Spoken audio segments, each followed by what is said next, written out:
কত সময় এভাবে বসে থাকবো? আমার যে খুব খিদে পেয়েছে। শান্ত হবন, মা রান্না করছে। এত উতলা হলে কি হয়? বলি, এত ছটফট করছিস কেন? দেখতেই তো পেলি কত কষ্ট করে চাল জোগাড় করে রান্না বসালাম। রান্না করতে তো সময় একটু লাগবেই। বলি, এভাবে একবেলা খেয়ে আর কতদিন চলবে মা? দেখবে এইভাবে ঠিক মতো খেতে না পেয়ে একদিন সত্যিই মারা যাবো। এমন কথা মুখে আনিস না মা। তোদের দু বোনের জন্যই তো আমি বেঁচে আছি। বিধাতা, তুমি আমায় একটা পথ দেখাও। মেয়ে দুটোর মুখে যেন দুবেলা খাবার জোটাতে পারি। দিলি তো বোন, মায়ের মনটা খারাপ করে। সোনা তো ভুল কিছু বলেনি রে। এভাবে আর কতদিন? আমাদের তো কিছু একটা করতেই হবে, অন্তত মেয়ে দুটোর মুখের দিকে তাকিয়ে। কি করব বলো তো গিন্নি? হাতে কোনো কাজ নেই, কাছে কোনো টাকা নেই। কারো কাছ থেকে যে 2 পয়সা নেব, তা যে আবার শোধ দিতে হবে। না পারবো আসল টাকা শোধ করতে, না পারবো শোধ মেটাতে। তখন যে গলায় দড়ি দেওয়া ছাড়া কোনো উপায়ই থাকবে না। বলি, তোমার মুখ থেকে সব সময় এমন অলক্ষণে কথা কেন বেরোয়? হ্যাঁ, একটু ভালো কথাও তো বলতে পারো। আমার রান্না শেষ, সবাই খেতে এসো দেখি। যাক বাবা, অবশেষে রান্না শেষ হলো। তাড়াতাড়ি খেতে চল দিদি। বলি বাবা, মাঠে দেখলাম অনেক মানুষ আলু লাগিয়েছে। শুনলাম আলুর নাকি এবার অনেক দাম। বলি, এক কাজ করো তুমি, অন্যদের মতো তুমিও আলু লাগাও। আলু যে লাগাবো, টাকা কোথায় পাবো? তাছাড়া আমাদের তো জমিও নেই যে সেখানে আলু চাষ করব। বাবা, আমাদের বাড়ির উঠোনে আলু লাগালে কেমন হয় বলো তো? এতে কারো গরু ছাগলও আমাদের লাগানো আলু খেতে পারবে না বাবা। কিন্তু টাকা? বাবা, আমাদের তো 2টা কলা গাছ আছে, আমি দেখেছি। কলা গাছের কলাগুলো বেশ বড় হয়ে গিয়েছে। আমরা বরং কলা বিক্রি করে আলুর বীজ কিনে আনবো। অন্যদের যখন হচ্ছে তখন আমাদের হবে না কেন? তুমি তো জানো মেয়ে দুটো আলু খেতে খুব ভালোবাসে। আমরা যদি নিজেরা আলু চাষ করতে পারি তাহলে তো আর অভাব থাকবে না। আমাদের দুবেলা সবার মুখে ভাত জুটবে। কিন্তু আমাদের উঠান তো ছোট, আলু লাগানোর জায়গা কেমন করে হবে? যতই কষ্ট হোক, বাড়িতে যতটুকু জায়গা আছে সেখান থেকে কিছু জায়গা বের করব। আমাদের কিছু না কিছু করতেই হবে।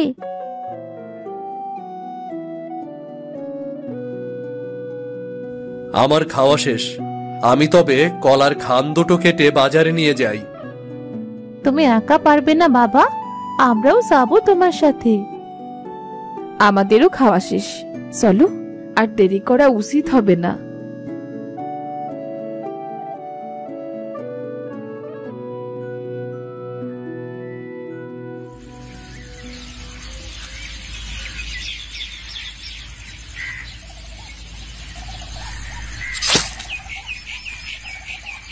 দেখেছো গিন্নি, বিধাতার আশীর্বাদে আমাদের গাছে কত বড় 2 খান কলা হয়েছে। আচ্ছা, আমি তবে বাজারে যাচ্ছি গো। এত কলা তুমি কেমন করে বাজারে নিয়ে যাবে? ভাবি, চিন্তা করছো কেন? আমিও বাজারে যাচ্ছি। ভাই, তুমি চাইলে আমার গরুর গাড়িতে উঠতে পারো। তাহলে তো আমার বেশ উপকার হয় রে ভাই। তোমার ভাড়া আমি কলা বিক্রি করে দিয়ে দেব। আরে ঠিক আছে ভাই, আমি তোমাকে কলাগুলো তুলতে সাহায্য করছি।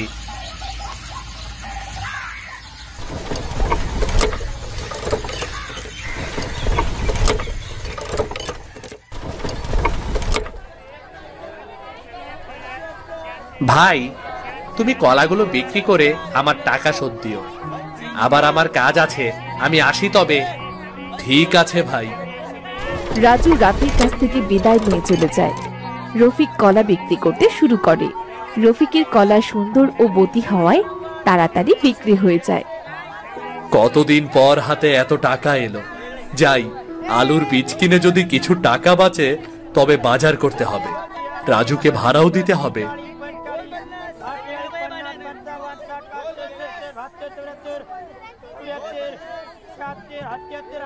ভাই, আলুর বীজ কত করে? 70 টাকা কেজি ভাই। আমাকে তবে 5 কেজি বীজ দিন আলুর। এই নিন আপনার টাকা। আর যে টাকা আছে তা দিয়ে তো সার কিনতে হবে, তবে তো আজকের বাজারটাও করা হবে না। ভাই, ও ভাই, আরে ও ভাই, কি ভাবছেন? কখন থেকে ডাকছি আপনাকে? আসলে মানে কিছু না, আমি আসি তবে। এই নিন আপনার আলুর বীজ। রফিক কিছু না বলে বীজ আলু নিয়ে সেখান থেকে সারের দোকানে যায়। এরপর সারের দোকান থেকে সার নিয়ে বাড়ির পথে রওনা হয়। পথে রাজুর ভাড়া দিয়ে বাড়ি ফিরে আসে। তোমার জন্য সেই কখন থেকে মেয়েরা অপেক্ষা করছে, বাড়ি ফিরতে তোমার এত সময় লাগলো কেন? অতগুলো কলা বিক্রি করতে সময় লাগে। যাই হোক, এই নাও বীজ, আলুর বীজ আর সার। তুমি বাজার করোনি? আসলে আলুর বীজের অনেক দাম গো, সব টাকা শেষ হয়ে গিয়েছে। চিন্তা করো না, কাল রান্নার আগে আমি ঠিক কোনো ব্যবস্থা করে দেব।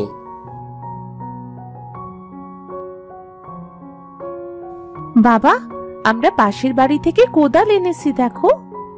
দেখো বাবা, আমি আর দিদি মিলে কত সুন্দর মাটি কুপিয়েছি। আরে, আমার 2 মেয়ে তো দেখি অনেক কাজ করেছে। এবার আমার কাছে দে দেখি কোদালটা। তুমি একা নও বাবা, আমরাও তোমায় সাহায্য করব। আরো কোদাল আছে।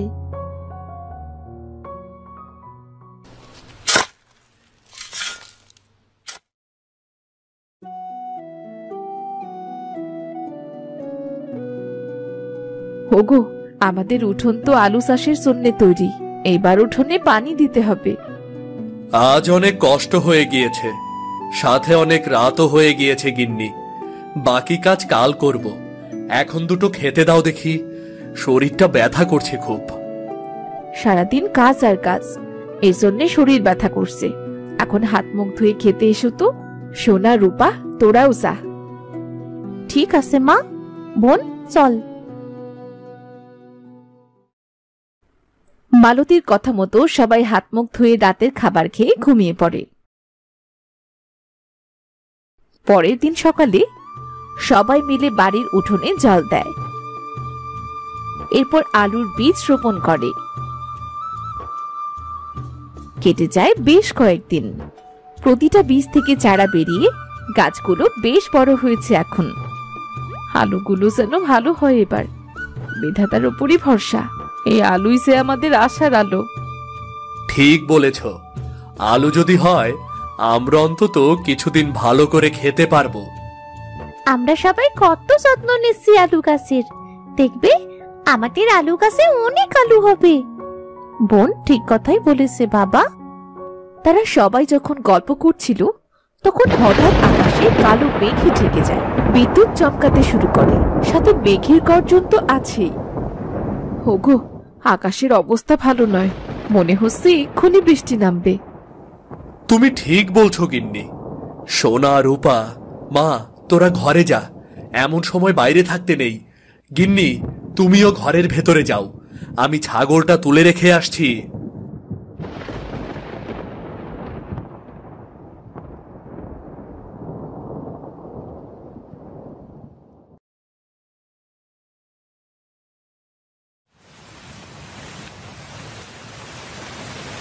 যাক, বৃষ্টিটা হয়ে ভালোই হলো। প্রতিদিন কলসে করে জল নিতে বেশ কষ্ট হয়। এখন উঠানের মাটি 2-3 দিন ভিজে থাকবে। আলু গাছে আর জল দিতে হবে না। তুমি কথাটা মন্দ বলনি। এভাবেই তারা গল্প করতে থাকে। দিন কেটে রাত হয়, রাত পেরিয়ে সকাল, কিন্তু বৃষ্টি থামার কোনো নামগন্ধই নেই। রফিক তো অনেক চিন্তায় পড়ে যায়। এভাবে টানা 5 দিন বৃষ্টি হওয়ায় মালতীদের উঠোনে জল জমে যায়। বাবা, আমাদের উঠোনে তো হাঁটু জল। এবার কি হবে? আমরা কত কষ্ট করে আলু গাছ লাগিয়েছি। আমাদের আলু গাছগুলো বাঁচবে তো বাবা? অমন কথা বলিস না দিদি। আলু গাছ না বাঁচলে আমাদের সারা বছর একবেলা করে খেয়ে থাকতে হবে। আমাদের ঘরে বৃষ্টির জল পড়ে। বাবা বলেছিল আলু বিক্রি করে নতুন ছাউনি দেবে, তবে তো সেটাও হবে না। মনে হচ্ছে আমার শেষ আশাটাও এবার নষ্ট হয়ে যাবে। বিধাতা আমাদের একটুও কি শান্তি দেবে না? বলি এত চিন্তা করিস না তো, চল উঠোন থেকে জল বের করার চেষ্টা করি কি। উঠানে হাঁটু জল, তুমি কেমন করে এত জল বের করবে শুনি? চেষ্টা করে দেখি না। দেখো মা, আলু গাছ দেখা যাচ্ছে। দেখবে কাল দিন আস্তে আস্তে সব জল চলে যাবে। তোর কথাই যেন সত্যি হয় রে মা। ওগো, ঝাল পেঁয়াজ দিয়ে দুটো ভাত মুখে দাও দেখি। এত চিন্তা করে কি হবে বলো? মা ঠিক কথাই বলেছে বাবা, এবার ঘরে চলো এখন। সব মরে গেল। কত কষ্ট করে গাছগুলো লাগিয়েছিলাম, কত যত্ন নিয়েছিলাম।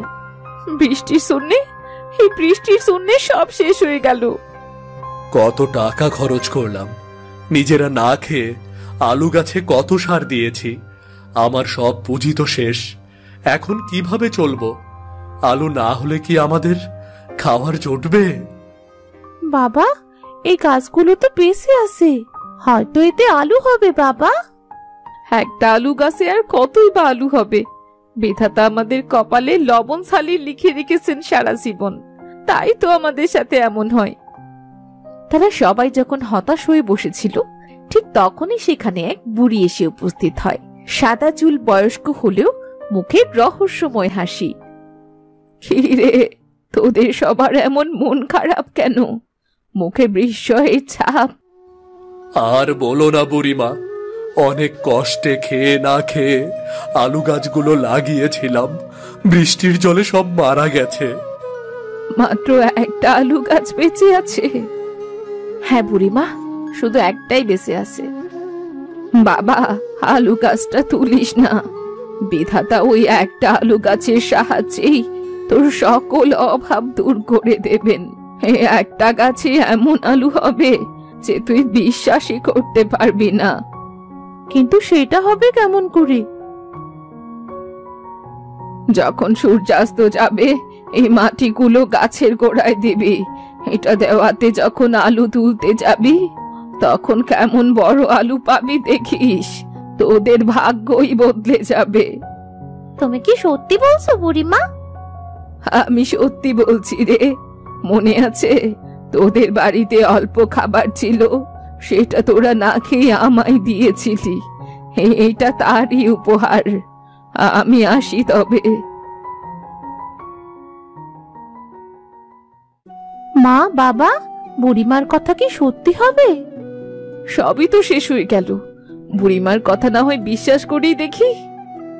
আজ থেকে আমরা সবাই কাজটার প্রতি অনেক যত্ন নেব। মালতী বুড়িমার কথা মতো তার দেওয়া মাটি সূর্যাস্তের সময় আলুর গোড়ায় দেয়। এরপর থেকে তারা সেই আলু গাছটার অনেক যত্ন নিতে শুরু করে, যা দেখে গ্রামের মানুষ নানানভাবে টিটকারি শুরু করে।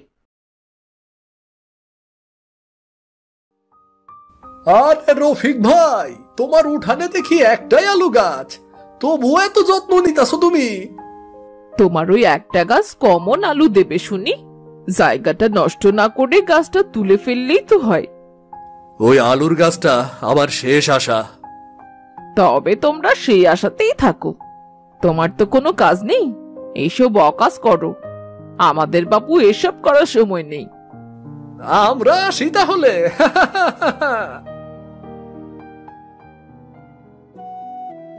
তোমরা ওদের কথায় কিছু মনে করো না গিন্নি। আচ্ছা, আমি গিয়ে দেখি কোথাও কাজ পাই কিনা। বাড়িতে তো চাল ছাড়া কোনো তরকারি নেই রান্নার মতো। বিধাতা এমন কষ্টের জীবন না দিলেও পারত। কি যে করব। এই বলে রফিক কাঁদতে কাঁদতে কাজের উদ্দেশ্যে বেরিয়ে পড়ে।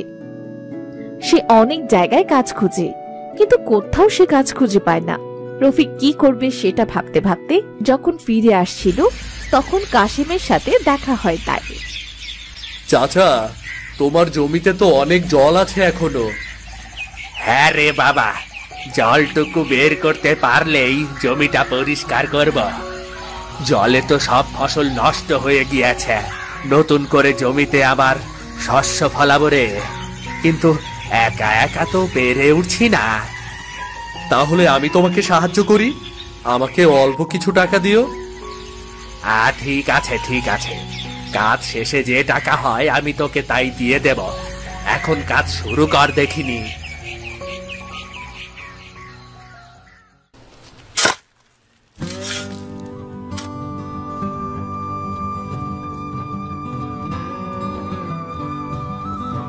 চাচা, সব শেষ। এখন জমিতে তুমি যা রোপণ করবে তাই হবে। তুই এসে আমার অনেক উপকার করলি রে বাবা, এই নে তোর টাকা, দরকার পড়লে আবার ডাক দেব। চাচা, তুমি যদি কাজ না দিতে তাহলে মেয়ে দুটোকে আজকেও ঝাল পেঁয়াজ দিয়ে খেতে হতো। আমাকে আবার বাজারে যেতে হবে, দেরি হয়ে যাচ্ছে। তবে আমি গেলাম। এই বলে রফিক বাজারে যেয়ে কিছু সবজি কিনে আনে। এভাবেই খেয়ে না খেয়ে অনেক কষ্টের ভেতর তাদের দিন কাটতে থাকে। একদিন, বাবা, আজ 2 দিন ধরে না খেয়ে আসি, আর যে সহ্য করতে পারছি না। বলি আমরা না হয় এক কাজ করি, আলু গাছটা তো বড় হয়েছে, সেটা না হয় তুলেই ফেলি, দেখি কপালে কি লেখা আছে। একটা আলু গাছে আর কতই বা আলু ফল হবে, তাতে কি সবার পেট ভরবে? সবার পেট ভরার দরকার কি, মেয়ে দুটোর পেট ভরলেই হচ্ছে। ঠিক আছে, আমি দেখছি।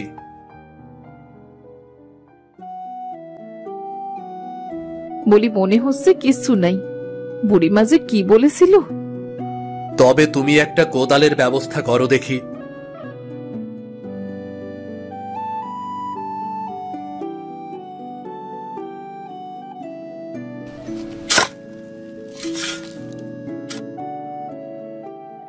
হোমা, হে কি দেখছি, মনে হচ্ছে আলুটা অনেক বড়, আরো মাটি খুঁড়তে হবে। মা, বাবা, এই একটা আলুতেই আমাদের অনেক দিন চলে যাবে। গিন্নি, মনে তো হচ্ছে আলুটা অনেক বেশি বড় হবে। অর্ধেক আলু বিক্রি করে মাসের বাজার করব, আর অর্ধেক সবাই মিলে খাবো। আমরা একটা গাছের যত্ন নিয়েছি, এর জন্য সবাই কত টিটকারি করেছে। বিধাতা আমাদের সাথে আছেন, এই জন্যই তো আমাদের উঠোনে কত বড় আলু হয়েছে। আচ্ছা, আমি আগে আলুটা তুলে নেই। গিন্নি, তুমি সাহায্য করো, আমি একা পারবো না।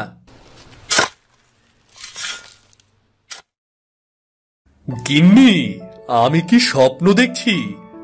এ দেখি আমার চেয়েও বড় আলু। গিন্নি, এখান থেকে একটু আলু বাড়ির জন্য রাখি, বাকি আলু বিক্রি করতে নিয়ে যাই। আমাদের এবছর আর খাবারের অভাব হবে না। এত বড় আলু, এত বড় আলু আমি জীবনেও দেখিনি। আলু এত বড় হয় সেটাও তো জানতাম না। বিধাতা আমাদের জন্য এমন আশ্চর্য রেখেছেন, বুড়িমার কথাই সত্যি হলো। মালতী দেরি না করে ছুরি নিয়ে আসে। রফিক ছুরি দিয়ে আলুটার যখন একটুখানি কাটে, তখন তো সবাই অবাক হয়ে যায়, কারণ বড় আলুর ভেতরে ছিল অনেকগুলো ছোট ছোট আলু, যা সোনার মতো চকচক করছে। গিন্নি, আলুর ভেতর দেখো কত আলু, মনে হচ্ছে সব সোনার। সত্যি তো, বুড়িমা আমাদের জীবনটাই বদলে দিল। বাবা, বড় আলুর ভেতরে থাকা সোনার আলুগুলো বিক্রি করে আমরা তো ধনী হয়ে যাব। হ্যাঁ রে মা, আমাদের আর না খেয়ে কষ্ট করতে হবে না। বাবা, বিধাতা আমাদের বড় আলুর ভেতর সোনার আলু দিয়ে পরীক্ষা নিতে পারেন। আমরা এক কাজ করি, শহরে গিয়ে সোনার আলুগুলো বিক্রি করে যে টাকা পাবো, তা অর্ধেক আমরা নেব, আর বাকি অর্ধেক গরিবদের মাঝে বিলিয়ে দেব। মেয়ে কিন্তু ঠিক কথাই বলেছে। তবে আর দেরি না করে চলো সবাই মিলে শহরে যাই। রফিক তাদের বাড়ির উঠোনের বড় আলুর ভেতর থেকে ছোট ছোট সোনার আলু বের করে। এরপর সবাইকে নিয়ে শহরে যায়। তারা অনেক টাকার সোনার আলু বিক্রি করে বাড়ি ফিরে আসে। এরপর রূপার কথা মতো রফিক অর্ধেক টাকা গরিবদের মাঝে বিলিয়ে দেয় আর বাকি অর্ধেক টাকা দিয়ে একটা বাড়ি করে ও নতুন ব্যবসা শুরু করে। এর কিছুদিন পর তাদের বাড়িতে সেই বুড়ি আসে। তোরা দেখি সবকিছু পরিবর্তন করে ফেলেছিস। সবই তোমার আশীর্বাদ গো বুড়িমা। আমি সব জানি, তোদের কাজে আমি খুশি হয়েছি। তোদের মন অনেক ভালো। গ্রামের সবাইকে কেমন সাহায্য করলি। তোর জায়গায় অন্য কেউ হলে সবকিছু নিজে ভোগ করত। আমরা গরিব, আমরা জানি এক মুঠো ভাত জোগাড় করতে কত কষ্ট হয়। তাই আমি চাই না আমার গ্রামের কেউ না খেয়ে কষ্ট পাক। শুনে খুশি হলাম। দেখবি তোদের আরো ভালো হবে। আমি আসি তবে। এই বলে বুড়ি সেখান থেকে চলে যায়। কিছুদিনের ভেতর সে গ্রামের একজন ধনী ব্যক্তি হয়ে ওঠে। সে গ্রামের অসহায় গরিবদের নানান ভাবে সাহায্য করে।